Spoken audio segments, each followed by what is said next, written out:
Cinema शौकीन सबका स्वागत करता है। आज हम बात करने वाले हैं द ईस्ट के बारे में। ये कहानी है एक सिपाही की जो दूसरे विश्व युद्ध के बाद चला गया बागियों के पास। तब उसे कुछ ऐसी सच्चाई पता लगी जिसने उसकी जिंदगी को बदल के रख दिया। कहानी की शुरुआत होती है और हमारे सामने 1946 का दृश्य आता है और हम एक सिपाही को देखते हैं जिसका नाम है योहान। योहान एक डच सिपाही है जो अभी इंडोनेशिया आया हुआ है अपनी ड्यूटी पर। तब यहाँ पर इसकी मुलाकात होती है एक और सिपाही से जिसका नाम है मटियास और वो उसे बताता है कि हमें अभी चलना पड़ेगा रिसेप्शन ऑफिसर के पास। जब हम वहाँ पर अपनी प्रोफाइल देंगे तब हमें बाकी के यूनिफॉर्म और सारी चीजें मिलेंगी। तब ये दोनों जाकर के लाइन में लग जाते हैं और योहान अपने डिटेल्स देने लगता है। तब उसे जरूरत की सारी चीजें मिल जाती हैं और बाकी लोगों को भी। लेकिन जैसे ही शाम होती है इन्हें बताया जाता है कि यहाँ पर मेजर पेंडर आने वाले हैं जो एक भाषण देंगे। तब सारे नए रिक्रूट जाकर के बैठ जाते हैं हॉल में। यहाँ पर पेंडर आता है और वो अपना भाषण देना शुरू करता है कि अभी अभी जापान ने इन पे हमला किया था जिसमें इन्हें बहुत ही ज्यादा नुकसान का सामना करना पड़ा है, लेकिन ये लोग तैयारी कर रहे हैं पलटवार का। इसीलिए सारे के सारे सिपाहियों को तैयार रहना है, कभी भी युद्ध का बुलावा आ सकता है। तब सारे सिपाही तैयार हो जाते हैं और अगली सुबह इन्हें बैठाया जाता है एक ट्रक में और सबको लेकर के जाया जाता है कैंप की तरफ जहाँ पर इन्हें तालीम दी जाएगी। वहाँ जाते ही इनकी मुलाकात होती है कमांडर से जो पूरे जगह का टूर देने लगता है और यहाँ के हर एक नियम कानून से इन्हें वाकिफ करवाता है कि इन्हें क्या करना है और क्या नहीं करना है। सारे लोग बड़े ध्यान से सारी बातों को सुन रहे होते हैं। तब अंत में कमांडर कहता है कि यहाँ पर किसी पर भी भरोसा मत करना, चाहे वो तुम्हारा साथी ही क्यों ना हो। तुम्हें हर वक्त चौकन्ना रहना है, सिर्फ अपने आप की सुनो। और ये सारे लोग अब जाने लगते हैं अपने अपने बिस्तर के पास। तभी एक दूसरा सिपाही आकर के बदतमीजी करने लगता है यहाँ पर योहान के साथ। तब योहान भी उसका जवाब देता है और इन्हें देख करके ऐसा लगता है कि जल्दी यहाँ पर लड़ाई होने वाली है। लेकिन अंततः ये लड़ाई रुक जाती है और कोई किसी को नहीं पीटता। फिर जैसे ही सुबह होती है यहाँ पर दोबारा आता है मेजर पेंडर और पेंडर सबको नियम कानून से एक बार और वाकिफ करवाता है कि वो अपने नियम कानून को लेकर के कितने ज्यादा स्ट्रिक्ट हैं और किसी ने भी अगर गलती से भी नियमों का उल्लंघन किया तब उसे बहुत ही कड़ी से कड़ी सजा दी जाएगी। और इतना कहते ही वो बताते हैं कि तुम सब की चीजें बगल में पड़ी हैं तो जा करके अपनी अपनी चीजों को निकालो। तब एक एक करके सिपाही सारी चीजों को निकालने लगते हैं। तब लेफ्टिनेंट इन्हें बताता है कि इन सारे सिपाहियों को 3 ग्रुप में बांटा जाएगा और इन्हें अलग अलग तरीके से ट्रेनिंग दी जाएगी। फिर धीरे धीरे करके एक एक ग्रुप जाएगा पेट्रोल पे और ये हर रोज करना है। तब सारे सिपाही भी इन बातों को समझ जाते हैं। तब इन्हें भेजा जाता है कैंटीन में खाना खाने के लिए। लेकिन पेंडर सबको कहता है कि खाना खाने से पहले प्रार्थना करना सबसे ज्यादा जरूरी है। तब वो अपने साथ साथ सबको प्रार्थना करवाता है। सारे सिपाही एक साथ प्रार्थना करते हैं, फिर वो खाना खाते हैं। लेकिन जैसे ही रात होती है तब योहान हर जगह घूमने लगता है। वो अपने बिस्तर पे नहीं जाता बल्कि पूरे कैंप में घूम घूम के देखता है कि आखिर कौन सी चीज कहाँ पे है। तभी वो देखता है कि एक सिपाही यहाँ पर लड़कियों को ला रहा है जिसके बारे में किसी को कुछ भी नहीं पता। वो 3 लड़कियों को लाता है और उन्हें लेकर के चला जाता है एक कमरे में जहाँ पर और भी सिपाही होते हैं जो लड़कियों के साथ इंटीमेट होने लगते हैं। तब योहान को ये बात बिल्कुल भी पसंद नहीं आती। उसे लगता है कि यह गलत है और नियमों के खिलाफ है। यहाँ की लड़कियों का उन्हें शोषण नहीं करना चाहिए। तभी उसे नजर आता है नाइट गार्ड। तब वो उसके पास जाता है और यहाँ की सारी हरकतों के बारे में पूछता है और इसी बीच नाइट गार्ड से उसकी दोस्ती भी हो जाती है। तब वो गार्ड योहान को बहुत सारी चीजें बताता है और जैसे ही वो अपनी सिगरेट चलाता है तो योहान कहता है कि क्या उसे भी एक कस मिल सकता है। फिर वो कहता है कि हाँ। तब ये दोनों बैठ करके स्मोक करने लगते हैं और थोड़े वक्त के बाद योहान वापस आ जाता है और सारी चीजों को याद करने लगता है कि आज उसने क्या क्या देखा। तभी सुबह हो जाती है और सुबह में ये लोग निकलते हैं पेट्रोल पे। आसपास के हर जगह पे ये लोग घूम रहे होते हैं। तभी योहान को एक किसान नजर आता है। तब योहान अपनी डायरी निकालता है जिसकी मदद से वो ट्रांसलेट करता है अपने शब्दों को और किसान से पूछता है कि क्या उसने यहाँ पर कोई अजीबोगरीब हरकत देखी है पिछले कुछ समय में। तब किसान कहता है कि नहीं, लेकिन ये किसान बहुत ही ज्यादा डरा हुआ है। वो सिपाहियों को देख करके कांप रहा है और वो कोई भी जवाब ठीक से नहीं दे पा रहा। तब योहान भी इस बात को समझ जाता है। तब ये लोग यहाँ से निकलते हैं और जाते हैं गाँव के अंदर। तब इन्हें देख करके और भी सारे लोग डर जाते हैं। बच्चे भी डरे होते हैं क्योंकि इनके हाथ में बंदूकें हैं। तभी एक किसान इनके सामने आता है। वो इनसे नहीं डरा हुआ। वो पूरी बात बताता है कि पहले यहाँ पर कुछ कुछ हरकतें होती रहती थी लेकिन पिछले कुछ महीनों में यहाँ पर कुछ भी नहीं हुआ। हम लोग बहुत शांति से अपनी जिंदगी व्यतीत कर रहे हैं। तब योहान भी उसकी बात मान लेता है और वापस आ जाते हैं ये सारे लोग कैंप में और पूरे दिन के रिपोर्ट को बना रहे होते हैं। तभी इन्हें बाहर एक गोली चलने की आवाज सुनाई पड़ती है। तब सारे लोग भाग के जाते हैं बाहर और जाते ही देखते हैं कि इनके एक साथी ने एक बंदर को मार दिया। बंदर नीचे जमीन पे पड़ा है। तब रात में ये लोग बंदर को पकाते हैं और सारे लोग उसे खाने लगते हैं और आज ये सिपाही बहुत ही ज्यादा खुश हैं। तभी एक सिपाही अपनी गिटार निकालता है और गाना गाने लगता है। तब सारे लोग इस कैंप फायर को एंजॉय करते हैं। लेकिन जैसे ही सुबह होती है इन्हें बाहर एक बच्चा रोता हुआ सुनाई पड़ता है। तब सारे लोग उसके पास आते हैं और योहान को याद आता है कि जब वो गांव के अंदर गया था तब उन लोगों ने इस बच्चे को देखा था। ये बच्चा इनके लिए नारियल का पानी लेकर के आया था, लेकिन अभी ये बहुत ही ज्यादा डरा हुआ है। बच्चा कहता है कि कल रात कुछ अजीबोगरीब हरकतें हुई है गाँव में, जिसे देख करके सारे लोग डरे हुए हैं। तब इनके ग्रुप का इंचार्ज कहता है कि हमें अभी के अभी गाँव में जाना है। तब सारे लोग तैयारी करने लगते हैं और तैयारी करके पहुंचते हैं गाँव के अंदर। तब इनके सामने एक भयानक मंजर आता है। कल रात में 2 लोगों को मार दिया गया था और उनके कटे हुए सर को लटका दिया गया है और ये मंजर देखने में बहुत ही भयानक है, जिसे देख करके सारे गांव के लोग डरे हुए हैं और नए सिपाही भी। योहान भी इस मंजर को देख करके डर जाता है, उसे उल्टियां आने लगती हैं और ये तस्वीर उसके दिमाग में छप जाती है। ये लोग जब वापस आते हैं तब भी योहान सारे सिपाहियों से इसी के बारे में बात करता है और अगले दिन लेफ्टिनेंट कहते हैं कि हमें इस बारे में पता लगाना है कि आखिर ये सब किसने किया है। इसीलिए सारे लोग अलग अलग टुकड़ी में बट जाएंगे और किसी भी जगह को नहीं छोड़ेंगे, चाहे वो जंगल हो या गाँव। हमें इस गुत्थी को सुलझाना है। तब सारे सिपाही यहाँ से निकल जाते हैं और जाके पहुँचते हैं गांव के अंदर और एक एक करके सबसे पूछताछ करने लगते हैं। लेकिन गांव के लोग बहुत ही ज्यादा डरे हुए हैं, कोई भी इन्हें कुछ भी नहीं बताता। तब भी ये लोग हिम्मत नहीं हारते, एक एक करके पूछताछ करते रहते हैं। इसी बीच योहान की नजर पड़ती है कुछ जापानीज सिपाहियों पे जो यहाँ के गाँव के लोगों को पीट रहे हैं और उनकी सारी जरूरी चीजों को छीन रहे हैं। तब योहान को ये बात बहुत बुरी लगती है, वो उसी तरफ जाने लगता है। तब बाकी सिपाही योहान को कहते हैं कि तुम्हें आगे नहीं जाना चाहिए, वापस आ जाओ। लेकिन योहान किसी की बात नहीं मानता,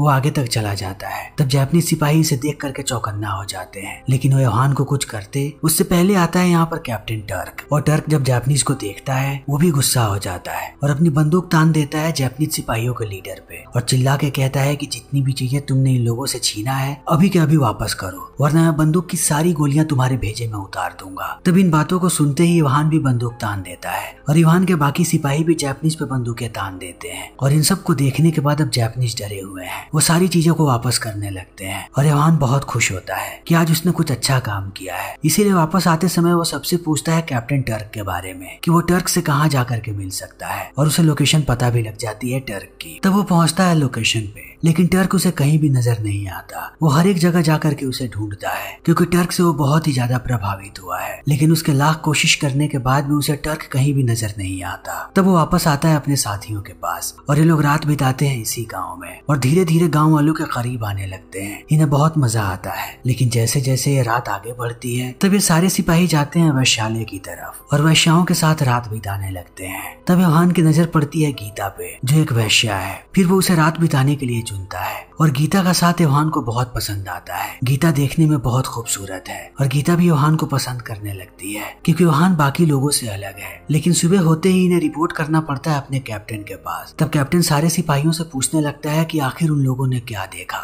वो 3 दिनों से बाहर है, 3 दिनों से उनके हाथों में आखिर कौन सा सुराग आया है। तब सारे लोगों के पास कोई भी जवाब नहीं होता और इस बात को सुनते ही कैप्टन गुस्सा हो जाता है और इन्हें बताता है कि अब तुम्हें जंगल में जाना है। जंगल में भी कुछ किसान रहते हैं, उन लोगों से जाकर के पूछताछ करो कि कहीं उन लोगों ने किसी बागी को देखा है। तब इस बात को सुनते ही सारे सिपाही जंगलों की तरफ निकल पड़ते हैं और जंगल के बीच रहने वाले लोगों से पूछताछ करते हैं। तब योहान को पता लगता है कि इन गाँव वालों को पता है कि आखिर बागी कहाँ पे रहते हैं, लेकिन कोई कुछ भी नहीं बताना चाहता। इन सारे लोगों को डर लगता है कि अगर इन लोगों ने कुछ भी बताया तो बागी इन्हें मार देंगे। तब इस बात को जानने के बाद योहान जाता है किसान के पास जिसका नाम है गतोत। उससे कहता है कि आप हमें बता सकते हैं कि वो बागी कहाँ पे है और मैं आपसे वादा करता हूँ कि आपको कोई भी चोट नहीं पहुँचाएगा। लेकिन गतोत को इनकी बातों पर भरोसा नहीं है, वो कुछ भी नहीं बताता और योहान भी इस बात को समझ जाता है। तब धीरे धीरे ये लोग आगे बढ़ने लगते हैं कि खुद से ढूंढने की आखिर बागी है कहाँ पे। तब इन्हें घने जंगलों के बीच से होकर के जाना पड़ता है जहाँ पर हर तरफ जंगली बंदर है, वो खतरनाक भी हो सकते हैं। तब ये लोग संभल संभल के चलते हैं। तभी इनके सामने एक छोटी सी नदी आती है जिन्हें अब इन्हें पार करना है। तब सारे सिपाही आराम आराम से नदी को पार करने लगते हैं। इसी बीच इन्हें एक गोली की आवाज सुनाई पड़ती है। तब सारे लोग चौकन्ना हो जाते हैं। इसी बीच एक गोली आकर के लगती है इनके साथी को जिसका नाम है वार्नर। तो वो बुरी तरीके से घायल हो जाता है, लेकिन आसपास इन्हें कोई भी बागी नजर नहीं आता। तब ये लोग वार्नर को उठाते हैं और लेकर के आते हैं पास वाले एक घर में। तब योहान वार्नर से वादा करता है कि वो उसे जिंदा बचा लेगा और लेकर के जाएगा उसके घर वापस। लेकिन इसी बीच वार्नर अपना दम तोड़ देता है और ये चीज कहीं ना कहीं योहान को तोड़ के रख देती है। उसने पहली बार अपने किसी साथी को अपने नजरों के सामने मरते हुए देखा है। तब ये लोग आ जाते हैं अपने कैंप वापस और वार्नर का अंतिम संस्कार करते हैं। तभी हम दूर से कैप्टन को देखते हैं जो इन सारी चीजों को देख रहा है, लेकिन योहान को पता नहीं कि यहाँ पर कैप्टन आया हुआ है। लेकिन ये सारे लोग बहुत ही ज्यादा दुखी हैं। तब अपने गम को मिटाने के लिए शाम को जाते हैं ये सारे लोग पब में और वहाँ शराब पीने लगते हैं। लेकिन जैसे ही शराब का नशा इनके सर पे सवार होता है, ये जापानीज की बुराई करने लगते हैं, जबकि इन्हें पता है कि यहाँ पर बहुत सारे जापानीज सिपाही हैं। तब सारे लोगों के बीच लड़ाई होने लगती है। दोनों देश के सिपाही आपस में लड़ रहे होते हैं, वो भी बहुत ही बुरी तरीके से। तब योहान का एक साथी मारा जाता है और इन्हें यहाँ से भागना पड़ता है। लेकिन योहान कैंप में वापस नहीं आना चाहता, वो अपने आप को शांत करना चाहता है, इसीलिए जाता है वैश्यालय में और दोबारा उसकी मुलाकात होती है गीता से। तब वो उसके साथ फिर से इंटीमेट होता है, लेकिन इस बार योहान के सर पे खून सवार है। लेकिन सुबह में पेंडर को ये बात पता लग जाती है। तब योहान को डांटता है और उसके बाकी साथियों को कि तुम लोगों की वजह से हमने एक सिपाही को खो दिया, ऐसा दोबारा कभी नहीं होना चाहिए। और ये सारे लोग शांति से इन बातों को सुन रहे होते हैं। लेकिन जैसे ही योहान वापस आता है, उसका एक सीनियर ऑफिसर उसे पकड़ लेता है और कहता है कि तुम बाकी लोगों को बेवकूफ बना सकते हो, मुझे नहीं।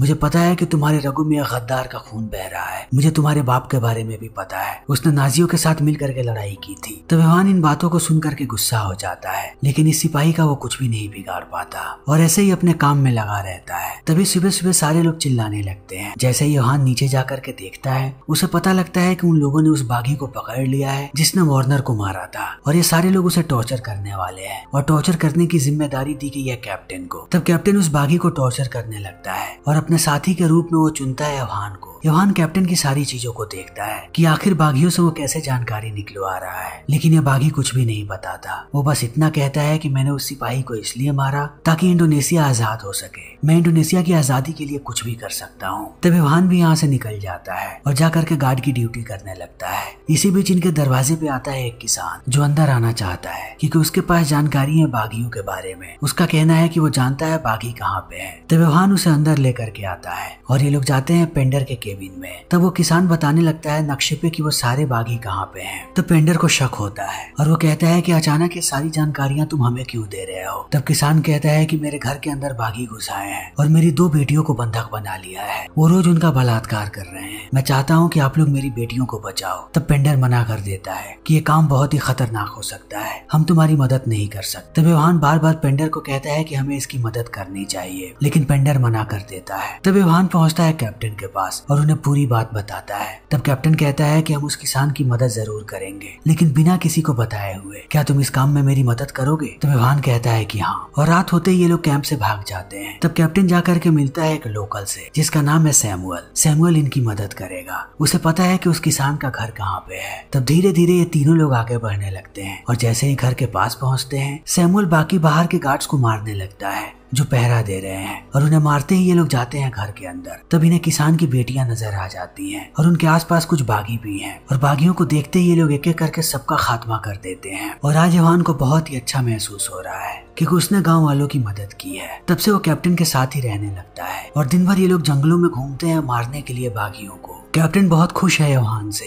तब वो उसे अपनी कहानी बताता है कि उसने सबसे पहले किस बागी को मारा था और इतना कहते ही वो एक बंदूक देता है योहान को और कहता है कि ये वही बंदूक है जिससे तुमने कल रात बागियों को मारा था। ये बंदूक बहुत ही खास होने वाली है तुम्हारे लिए, इसे अपने पास ही रखना। और एक बार फिर से ये लोग काम पे लग जाते हैं। इन्हें पता है कि जैसे ही पेंडर को ये बात पता लगेगी, इनके लिए मुश्किलें बढ़ने वाली है क्योंकि बिना उसे बताए ये लोग इस काम को कर रहे हैं। लेकिन इन्हें हर रोज कैंप पे वापस जाना है। जैसे ये लोग कैंप पे वापस जाते हैं, पेंडर आता है योहान के सामने। फिर वो योहान और मटिया को कहता है कि उस बागी को ले जाकर के छोड़ दो जिस बागी ने वार्नर को मारा था। तब ये लोग उसे लेकर के जाते हैं जंगल में और कहते हैं कि भाग जाओ यहाँ से। लेकिन वो जैसे ही भागना शुरू करता है, योहान उसे गोली मार देता है क्योंकि उसे पता है कि उसके सामने ही वार्नर ने दम तोड़ी थी। तब मटिया जाता है उस आदमी के पास और वो भी 2 गोलियां मारता है उसके भेजे में कि कहीं भी वो जिंदा ना बच जाए। लेकिन इस बीच कैप्टन और योहान ये दोनों हर काम एक साथ करते हैं। तब कैप्टन योहान को लेकर के जाता है एक पार्टी में जहाँ कैप्टन की मुलाकात होती है बाकी सिपाहियों से। ये सारे लोग मिलकर के एक ग्रुप बनाना चाहते हैं जो एक एक करके सारे बागियों का खात्मा कर दे। और दूसरी तरफ हम योहान को देखते हैं जिसे प्यार हो गया है गीता से। वो बार बार गीता के लिए गिफ्ट लेके आता है और उसके साथ साथ उसे पैसे भी देते रहता है ताकि किसी भी चीज की उसे दिक्कत ना हो।